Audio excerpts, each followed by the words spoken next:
She threw the hotel key card at him like he was a dog begging for scraps. Not slid it across the counter. Threw it, and when it missed his hand and clattered to the marble floor, she did not apologize. She just stared at him, arms crossed, waiting to see if he would pick it up. He did. He picked it up quietly, said thank you, and walked toward the elevator. The whole lobby watched. Nobody said a word. That was the moment everything started, though Brianna did not know it yet.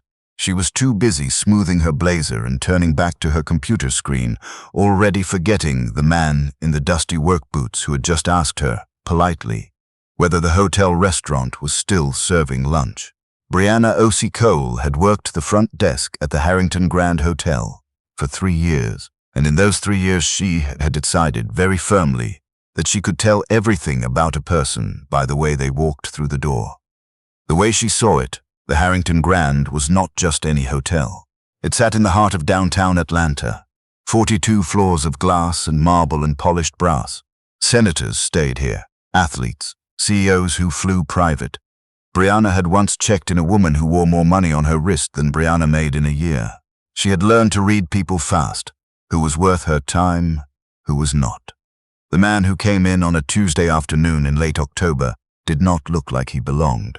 He was tall, broad-shouldered, and he came through the revolving door with the heavy, deliberate walk of someone who had been on their feet since sunrise. His jeans were faded. His work boots were thick with dried concrete dust, leaving faint gray marks on the lobby floor that made Brianna's eye twitch. He wore a plain white t-shirt under an unbuttoned flannel shirt, and his hands, she noticed his hands immediately, were rough and calloused, the kind of hands that had never held anything lighter than a wrench. He looked around the lobby the way people do when they are not sure they are welcome. Then he walked toward the front desk. Brianna did not look up from her screen. He stood at the counter for a moment. "Excuse me," he said. His voice was quiet, unhurried. "I just wanted to ask if the restaurant is still open for lunch. I was told it closes at 2. Brianna finally glanced up. She took him in. Boots, jeans, the dust on his forearms, and something in her face shifted. Not dramatically, just enough. "The restaurant," she said, "is for hotel guests, right? I'm a guest here. Room 314. She looked at him for a long second. Then she turned to her computer and typed something, slowly, like she had all the time in the world. "Name? Idris," he said. "Idris Asante." More typing. Her expression did not change. "I don't see a reservation under that name." "It might be under the company," he said. "Asante Development Group."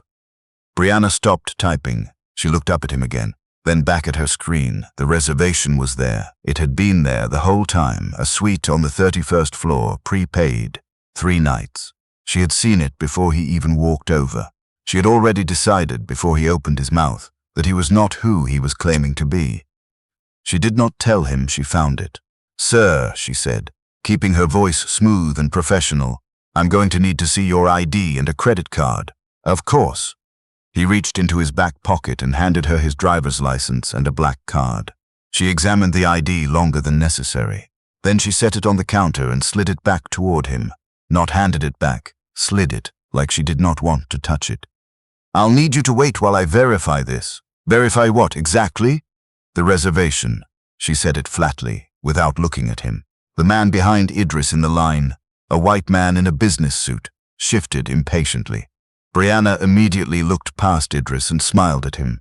"I'll be right with you, sir. So sorry for the wait." Idris turned around, saw the other man, and then looked back at Brianna. He understood exactly what was happening. He had understood since the moment she didn't look up from her screen. "You already found the reservation," he said. Not accusatory, just a statement. Brianna's jaw tightened. "I told you I need to verify, Brianna."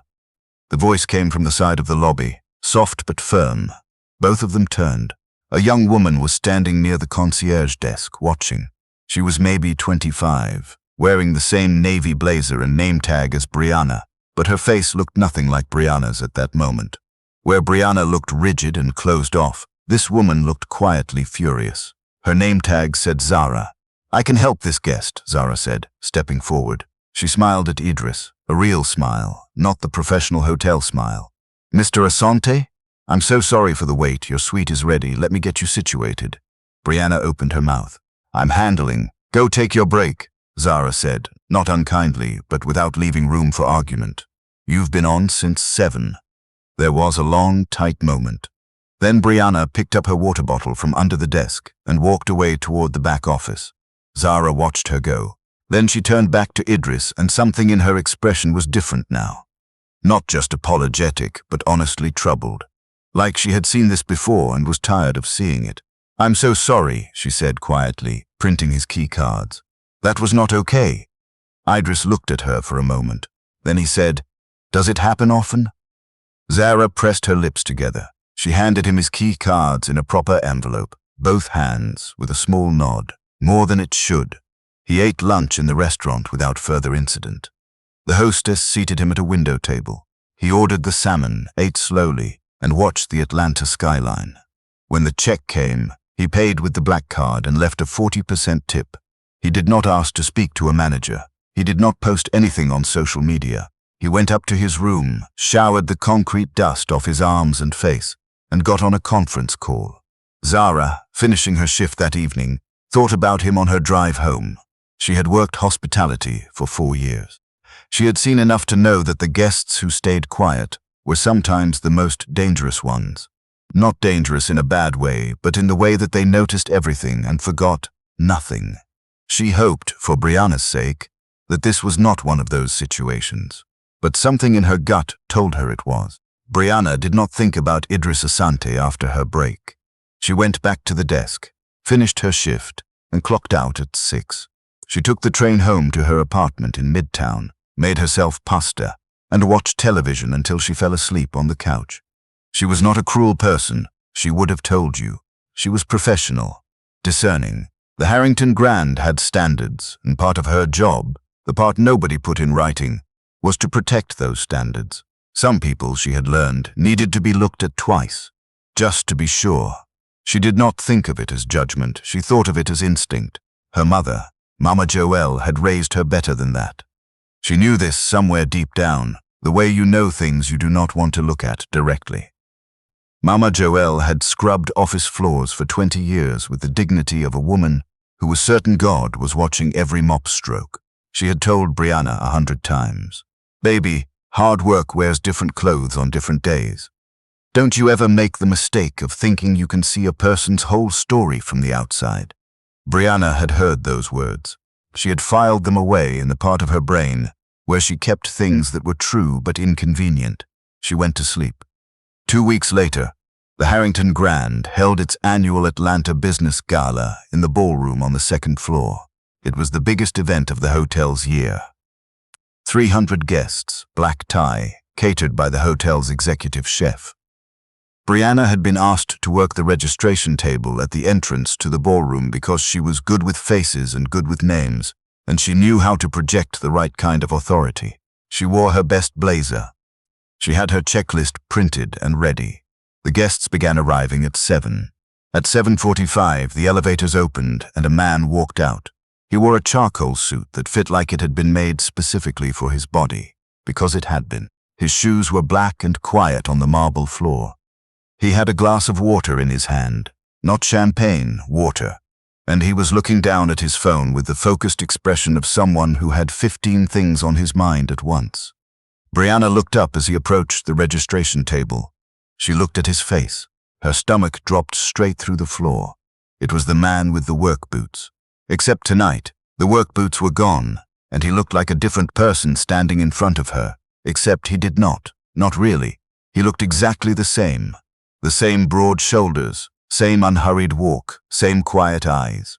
It was just the clothes that had changed. The clothes and the energy of the room around him, because 3 different people said hello to him before he even reached her table, and 2 of them were city council members. Brianna's hands went still on her checklist. Asante, he said, when he reached her. He said it simply, like he was not sure if she would remember. He knew she would remember. She found his name on the list, Idris Asante, right at the top of the Premier Sponsors column. The Asante Development Group had put up $40,000 toward tonight's event. Brianna's mouth was dry. Mr. Asante, she said, welcome. He looked at her for exactly the length of time it took her to understand that he had not forgotten anything. Then he nodded once and walked into the ballroom. She stood at that table for another 3 hours. She checked in guests. She smiled. She answered questions.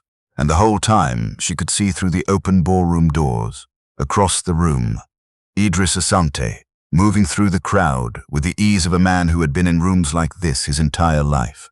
People came to him. That was the thing she could not stop watching. She had worked this gala for 2 years. She knew the difference between someone who worked the room and someone the room came to. Guests she had checked in, CEOs, developers, city officials, crossed the ballroom to shake his hand. She saw the hotel's general manager, Mr. Holloway, greet him with both hands and a genuine smile. She watched them talk for several minutes. At 9:30, the program began. The MC, a local news anchor Brianna recognized from Channel 11, started going through the evening's honorees, the Harrington Community Builder Award, the Young Innovator Award, and then the Atlanta Legacy Award. This year's recipient, the MC said, has spent the past decade transforming some of Atlanta's most underserved communities through his construction and development work.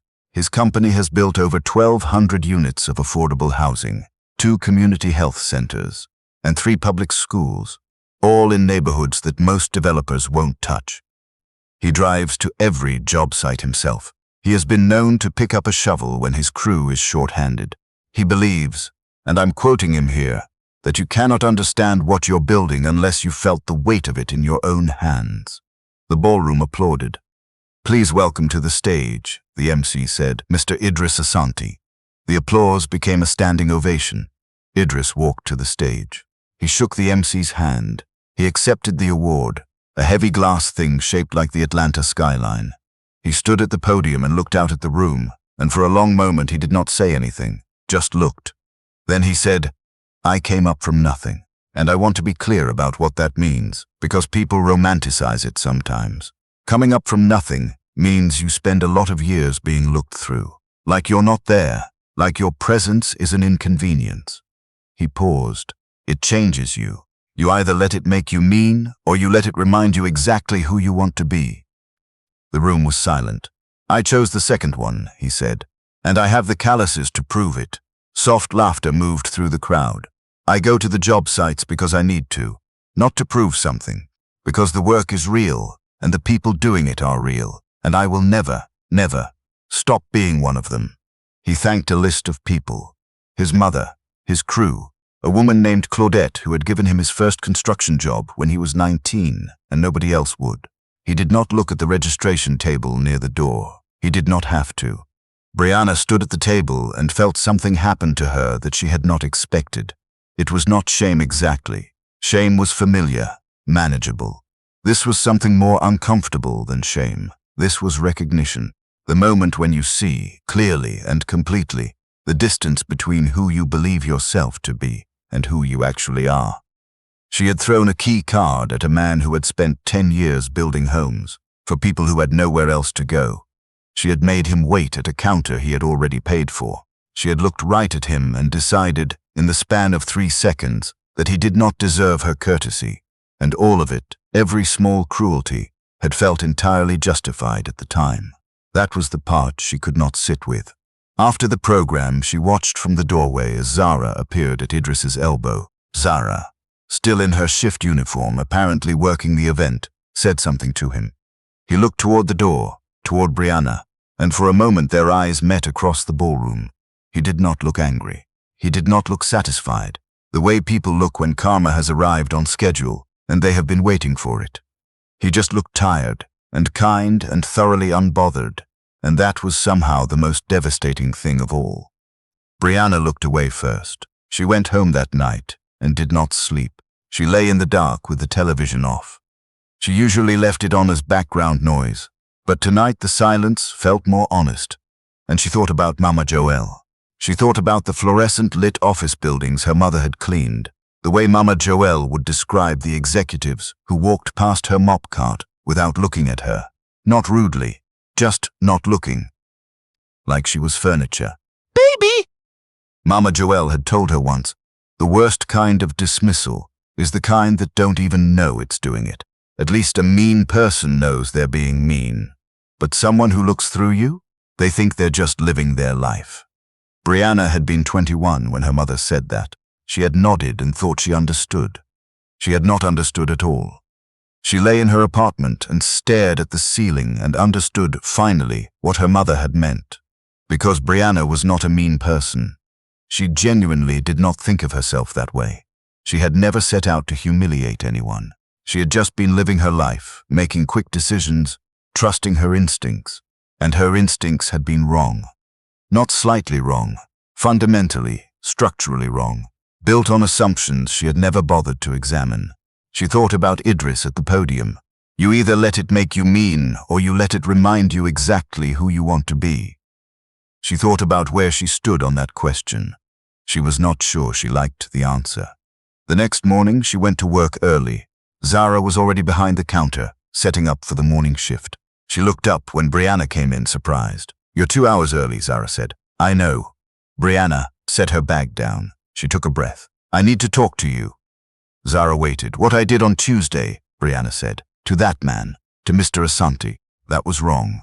I knew the reservation was there. I saw it before he even told me his name, and I made him wait anyway because of the way he looked. She stopped, started again. I don't want to be that person. Zara was quiet for a moment. Then she said, Are you telling me, or are you telling him? Brianna looked at her. He's checking out this morning, Zara said. 11 o'clock. She almost didn't do it. She stood behind the desk at 10:58 and told herself it was unnecessary. It would be awkward. He probably didn't want to hear it. It would only make her feel better and do nothing for him. She told herself all of this. At 11:02, the elevator opened and Idris Asante walked out with a single carry-on bag. He was back in jeans and work boots. He approached the desk to return his key cards. Brianna stepped forward before the other agent could reach him. Mr. Asante, she said, I'll take care of that. He set the key cards on the counter and looked at her. I owe you an apology, she said. She kept her voice steady, but just barely. What I did on Tuesday was disrespectful and it was wrong. I saw your reservation and I made you wait anyway. That had nothing to do with the reservation and I think you knew that and I think you deserved better. She paused. I'm sorry. He looked at her for a long time. Not coldly, just thoroughly. The way someone looks when they are deciding whether a thing is genuine. Thank you, he said finally. I appreciate that. I don't expect anything from it, she said quickly. I'm not saying this because of last night. I'm saying it because it was the right thing to do and I should have done it a long time ago. Something in his expression shifted, very slightly, the way light shifts on water. Your name is Brianna, he said. It wasn't a question. He had read her name tag on Tuesday. Yes, you should know, he said, that I'm not angry at you. I was frustrated in the moment, but I grew up with a mother who worked 3 jobs and got looked through every single day, and I made myself a promise a long time ago that I was not going to carry that bitterness around with me. It's too heavy. He picked up his bag. What you just did took courage. Not everyone would. He nodded at her once, the same way he had nodded walking into the ballroom the night before, unhurried and certain, and walked toward the exit. Brianna stood at the counter and breathed. Zara appeared at her shoulder a moment later. She did not say anything. She just stood there, and that was enough. 3 months passed. Brianna requested a meeting with Mr. Holloway. She had been thinking about the hotel's reservation system, specifically how easy it was for bias to hide inside procedure. How I need to verify this could be deployed as a weapon without anyone being able to prove it. She had written up a short proposal, better check-in training, clear, documented steps, so that discretion could not so easily become discrimination. Mr. Holloway read the proposal. He looked up at her over his reading glasses. What prompted this? Personal experience, she said. He looked at her for a moment. From which side? She met his eyes. Mine. He approved the proposal. It took 6 months to implement. Brianna was part of the committee. It was slow work, unglamorous work, long meetings and revised drafts and conversations that made people uncomfortable. She did not mind the discomfort. She had decided, somewhere along the way, that discomfort was not the enemy. Avoidance was the enemy. She called Mama Joelle one night during that 6 months, late after a particularly long committee meeting. Mama, she said, did it bother you when people at those offices didn't see you? Mama Joelle was quiet for a moment. Then she said, Of course it bothered me, baby. But I'll tell you something. The people who saw me, really saw me, I remember every single one of them. You'd be surprised how few it takes to carry a person. Brianna was quiet. You okay? Mama Joelle asked. I'm trying to be, Brianna said. I'm working on it.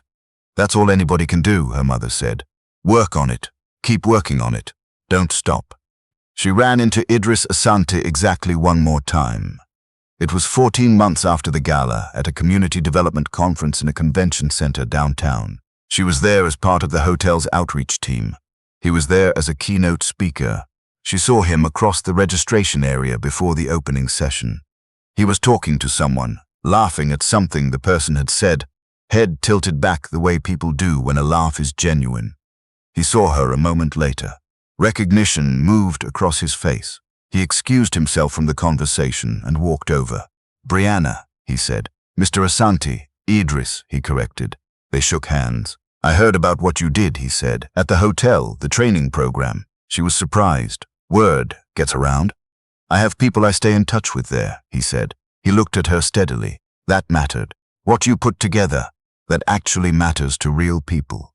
She did not know what to say to that, so she said, I had a good reason. He nodded. The best kind is the kind that costs you something. He glanced toward the conference hall where the session was about to begin. I should get in there, but it's good to see you, Brianna. Genuinely, you too, she said, and meant it. She watched him go and thought about Mama Joelle, about the people who saw you, really saw you, and how few it took. She thought about how you could go your whole life being one of the people who doesn't see, looking right through the people in front of you, calling it professionalism, calling it instinct, never pausing long enough to feel the weight of what you were carrying. And she thought about how it was never too late. Though it could feel too late, in the dark at 2 a.m. when the television was off and the silence was honest, to put the weight down and start again. The session doors opened. She went inside.